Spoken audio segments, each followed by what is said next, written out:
নমস্কার, টেক বাংলা চ্যানেলের পক্ষ থেকে ওয়েব ডিজাইন এবং ডেভেলপমেন্ট সিএসএস টিউটোরিয়ালে আপনাদের স্বাগত।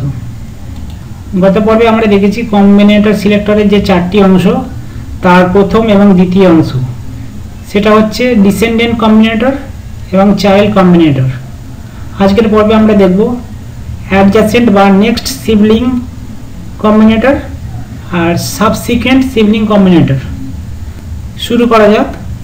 অ্যাডজাসেন্ট বা নেক্সট সিবলিং কম্বিনেটর। আমরা প্রথমে চলে যাব আমাদের নোটপ্যাড প্লাস প্লাসে। এখানে আপনাদের সুবিধার জন্য আমি কিছু প্যারাগ্রাফ নিয়ে রেখেছি।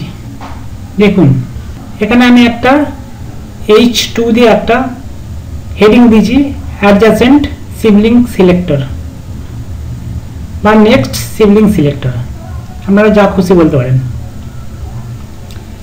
এবার আমি এখানে 8খানা প্যারাগ্রাফ বা পি ট্যাগ নিয়েছি। দেখুন, 1 নম্বর এবং 2 নম্বর পি ট্যাগটা আমি ডিপ সেকশনের ভিতরে রেখেছি। 3 নম্বর এবং 4 নম্বর এই প্যারাগ্রাফটা ডিপ সেকশনের বাইরে রেখেছি। আবার একটা ডিপ ট্যাগ নিয়েছি, ওর ভেতরে 5 নম্বর এবং 6 নম্বর প্যারাগ্রাফটা রেখেছি। তার বাইরে আবার একটা 7 নম্বর এবং 8 নম্বর প্যারাগ্রাফটা ডিপ ট্যাগের বাইরে রেখেছি। এটা এইরকম রেখেছি আপনাদের বোঝাবার সুবিধার্থে। আমি এখানে দেখুন, এই যে পি ট্যাগটাকে, আমাদের ডিভের বাইরে যে পি ট্যাগ একটা আছে, ওই পি ট্যাগটাকে আমরা স্টাইলিং করতে চাই। তাহলে কি করব, এখানে একটা আছে দেখুন, ডিপ ট্যাগের বাইরে একটা পি ট্যাগ আছে, সেটাকে আমরা স্টাইলিং করব 7 নম্বর আর 3 নম্বর। তাহলে আমরা কিভাবে করব, যেহেতু এই পি ট্যাগটা দেখুন এখানে ডিপ ট্যাগ আছে, তারপরেই পি ট্যাগ আছে, এখানে একটা ডিপ ট্যাগ আছে, তারপরেই এই 7 নম্বর প্যারাগ্রাফ ট্যাগটা আছে। এটাকে আমাদেরকে স্টাইলিং করতে হলে আমরা প্রথমে ডিপটাকে সিলেক্ট করব। এখানে লিখব ডিভ। এরপরে আমাদের ডিভের পরেই একদম যেটা আছে সেটা কি আছে, সেটা পি আছে। পিটাকে আমরা যেহেতু সিলেক্ট করতে চাই ডাইরেক্ট পরেই, তার মানে আমাদের এখানে লিখতে হবে এই প্লাস সাইন। এই প্লাস সাইন মানেই হচ্ছে আমাদের ডিপ ট্যাগের পরের যে পি ট্যাগটা, আমরা এখানে পি যেহেতু দেবো, পি এখানে পিটা আবার দিতে হবে। মানে এটা মানে হচ্ছে ডিপ ট্যাগের পরেই যে পি ট্যাগটা আছে, প্যারাগ্রাফ ট্যাগটা আছে, তাকে আমরা স্টাইলিং করছি। দেখুন এখানে যেহেতু একটা ডিপ আছে আর এখানেও একটা ডিপ আছে, তার মানে এই দুটো ডিপকেই আমরা ধরে নিচ্ছি ডিপ। এখানে ডিপ ট্যাগের পরেই পি আছে, এখানে যদি পি না থাকতো তাহলে কিন্তু আর হতো না, এই পি ট্যাগটা পেতো না 3 নম্বরটা। আর এখানেও আছে 7 নম্বর আছে, ডিপের পরেও 7 নম্বর আছে, এই তার মানে 3 এবং 7 এই দুটোকে আমরা সিলেক্ট করলাম এখানে। এবার আমরা যেভাবে আমরা স্টাইলিং করি, সেকেন্ড বন্ধনীর ভিতরে আমরা লিখব, কি লিখব আপনাদের বোঝাবার জন্য আমি এখানে ব্যাকগ্রাউন্ড কালার আবার দিচ্ছি। ব্যাকগ্রাউন্ড কালার কোলন দিয়ে রেড করে দিলাম। এবার এটাকে কন্ট্রোল এস দিয়ে সেভ করে দিলাম। সেভ করার পর আমরা HTML এ যাব।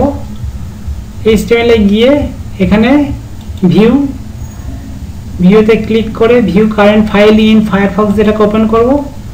দেখুন আমাদের 3 নম্বর এবং 7 নম্বর প্যারাগ্রাফের ব্যাকগ্রাউন্ড রেড হয়ে গেছে। এটা হচ্ছে অ্যাডজাসেন্ট সিবলিং, এইভাবে আমরা লিখি। তার মানে কি বোঝা গেল, যখন আমরা ডিপ প্লাস পি এইভাবে আমরা সিলেক্ট করব, তখন এই ডিপ ট্যাগের রিসেন্টলি পরে একদম কারেন্ট পরে যে ট্যাগটা পি ট্যাগটা আছে তাকেই সিলেক্ট করবে শুধু। বোঝা গেল? এবার আপনারা যদি বলেন যে ডিপ ট্যাগের পরে তো আরও পি ট্যাগ আছে, এই পি ট্যাগ এই পি ট্যাগ, তাহলে আমরা কি করব, এই পি এর বদলে, এই প্লাসের বদলে আমরা দেবো এই সাইনটা। দেখুন এই সাইনটা দেবো, তাহলে ডি এর হচ্ছে সিকুয়েন্ট।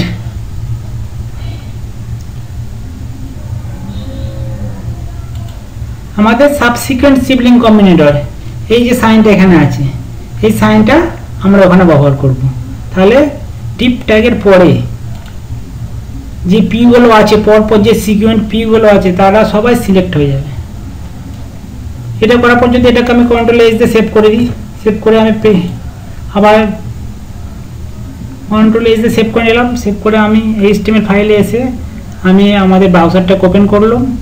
দেখুন ব্রাউজারটাকে ওপেন করলে বোঝা গেল ওই ডিপ ট্যাগের পরে যে পরপর যে 3 নম্বর 4 নম্বর 7 নম্বর 8 নম্বর যে প্যারাগ্রাফ ট্যাগটা আছে, প্যারাগুলো আছে, সেগুলো সব তাদের ব্যাকগ্রাউন্ড লাল হয়ে গেছে। বোঝা গেল? আজকের পর্বে মোটামুটি এই দুটোই। আর বলে দিই, আমাদের এইচটিএমএল কোডিংয়ে মূলত এই 1 নম্বর এবং 2 নম্বরে এই সিলেক্টরগুলি আমরা বেশি প্রচলিত হয়, বেশি ব্যবহার হয়।